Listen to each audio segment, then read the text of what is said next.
जय हिंद, नमस्कार। आप सभी का स्वागत है हमारे यूट्यूब चैनल पर। यदि आप हमारे चैनल में नए हैं तो आप हमारे चैनल को सब्सक्राइब कर दें ताकि सबसे पहले नोटिफिकेशन मिले आप लोग को।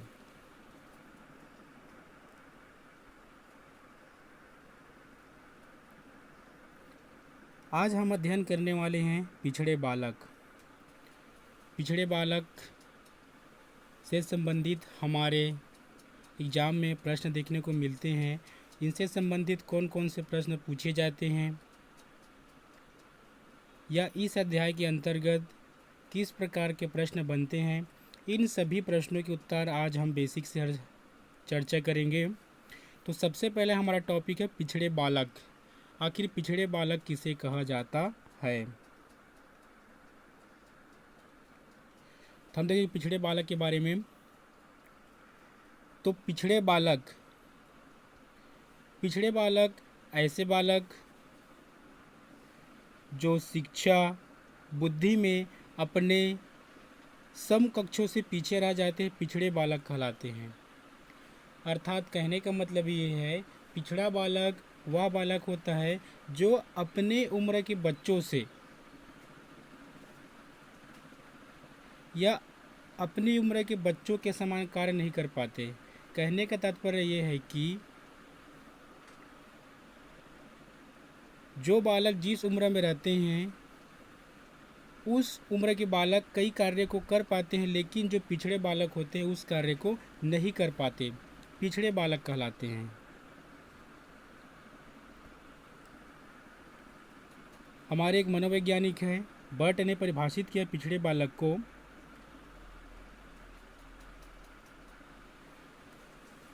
पिछड़ा बालक वह है जो अपने स्कूल जीवन के बीच अपनी आयु के समकक्ष नीचे की कक्षा का कार्य करने में असमर्थ हो। बर्ट ने पिछड़े बालक को परिभाषित किया है।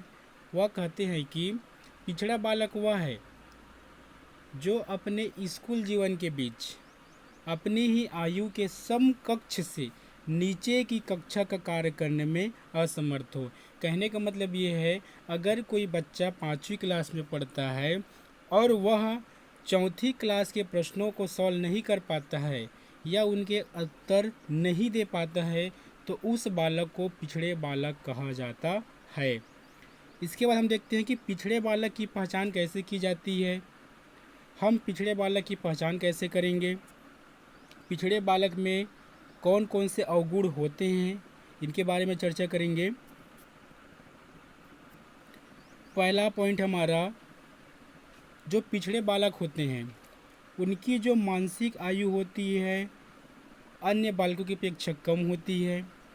कहने का तात्पर्य ये है, यदि कोई बच्चा जोड़ को आसानी से हल कर सकता है, वह बच्चा एक अंकों के जोड़ को भी सॉल्व नहीं कर पाता है।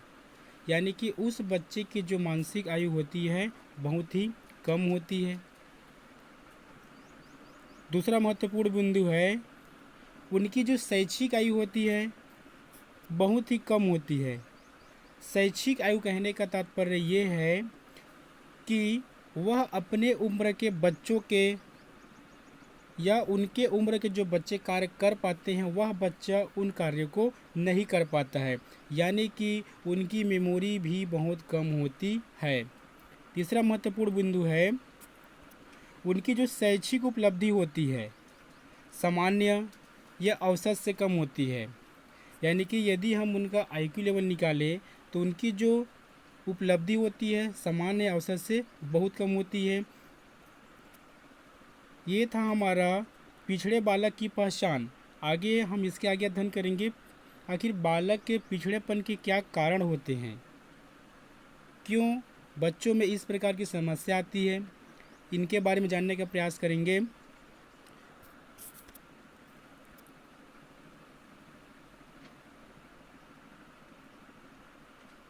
तो सबसे पहला पॉइंट है हमारा बौद्धिक क्षमता की कमी। जो पिछड़े बालक होते हैं उनमें बौद्धिक क्षमता की कमी पाई जाती है। बौद्धिक क्षमता कहने का मतलब ये होते हैं कि जो पिछड़े बालक होते हैं उनमें जल्दी से निर्णय लेने की क्षमता नहीं हो पाती है। वह कई निर्णय लेने में कई घंटों तक सोचते रहते हैं, यानी कि अत्यधिक समय लेते हैं। इस प्रकार उसमें बौद्धिक क्षमता की कमी पाई जाती है। दूसरा हमारा आता है वातावरण का प्रभाव। वातावरण का प्रभाव कहने का मतलब ये होता है, बालक में पिछड़ेपन का सबसे महत्वपूर्ण कारक वातावरण होता है। यदि बच्चे को उपयुक्त वातावरण न मिले तो बच्चों में कई प्रकार की मानसिक यातनाएं जैसे चिड़चिड़ापन, तनाव का कारण उत्पन्न होता है। कहने का तात्पर्य ये है कि बालक के पिछड़ेपन में वातावरण का महत्वपूर्ण भूमिका होता है। तीसरा हमारा आता है शारीरिक दोष। बालक के पिछड़ेपन के कारण में शारीरिक दोष भी महत्वपूर्ण भूमिका निभाता है। यदि कोई बालक आँख से, हाथ से या पैर से विकलांग है तो उनका जो शारीरिक विकलांगता है उन्हें कई प्रकार के कार्यों में भाग लेने से रोकता है। ये भी शारीरिक दोष भी एक पिछड़ेपन के अंतर्गत ही आता है। अगला पॉइंट है हमारा स्वभाव संबंधी दोष। स्वभाव संबंधी दोष कहने का मतलब ये होता है, कई बच्चे आक्रामक स्वभाव के होते हैं, खासकर अधिकारियों के प्रति, शिक्षकों के प्रति। इस प्रकार का आक्रामक व्यवहार देखने को मिलता है जो बच्चों में पिछड़ेपन का कारण है। स्कूल के प्रति नकारात्मक भाव, ये उनके स्वभाव संबंधी दोष को दर्शाता है जो बालक के पिछड़ेपन का महत्वपूर्ण कारक है।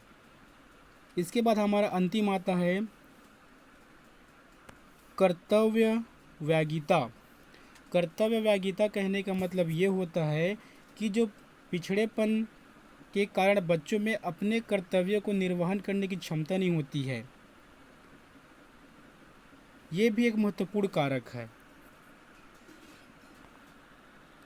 आगे पढ़ते हैं पिछड़े बालक की समस्या।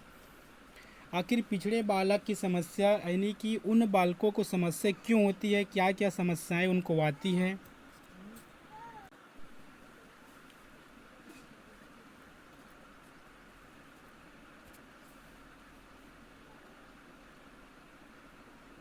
तो पिछड़े बालक की समस्या के अंतर्गत सबसे हमारा पहला टॉपिक आता है कक्षामय संयोजन। यानी कि जो पिछड़े बालक होते हैं उनको कक्षा में संयोजन में समस्या होती है। वह अपने आप को कक्षा के बीच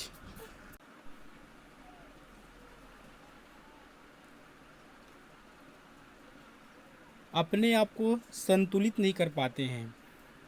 यानी कि बच्चा क्लास में बैठा है या कक्षा में बैठा है तो उसको अपने आप में ऐसा महसूस होता है कि मैं सबसे कमज़ोर हूँ। इस प्रकार पिछले बालक की समस्या होती है। दूसरा हमारा महत्वपूर्ण बिंदु है, जो पिछड़े बालक होते हैं उनको पाठ्यक्रम काफ़ी कठिन लगता है। ऐसा लगता है कि वह उसको कर ही नहीं पाएगा। तीसरा हमारा महत्वपूर्ण बिंदु है, स्कूल एवं शिक्षक के प्रति नकारात्मक भाव होता है। स्कूल की सामग्रियों को नुकसान पहुंचाना और शिक्षक के प्रति नकारात्मक भाव का उत्पन्न होना पिछड़े बालक की समस्या के अंतर्गत आता है।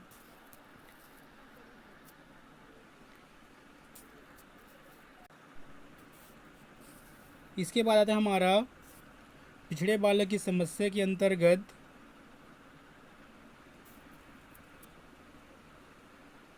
जो पिछड़े बालक होते हैं कक्षा में होशियार बच्चों के द्वारा उनका मजाक उड़ाया जाता है। इस प्रकार की समस्या से पिछड़े बालक और कुंठित हो जाते हैं। फिर वह अपने आप को क्लास में समायोजित करने में समस्या महसूस करते हैं। इसके बाद है हमारा बहुत ही महत्वपूर्ण घरेलू एवं व्यक्तिगत अनुभूतियाँ तीखी और कुंठापूर्ण होती है। कहने का मतलब ये है कि कई बालकों को उनके घर में सही वातावरण, सही मार्गदर्शन नहीं मिल पाने की वजह से ही बच्चों में पिछड़ेपन की समस्या भी उत्पन्न होती है। आशा है आज के अध्याय आप लोगों को अच्छे से समझ में आया होगा। तो ये था आज के हमारा पिछड़े बालक से संबंधित प्रश्न। इससे हमारे पिछड़े बालक के अंतर्गत आने वाले काफ़ी प्रश्नों के उत्तर आप लोगों को मिल जाएंगे। तो आज का अध्याय यहीं तक।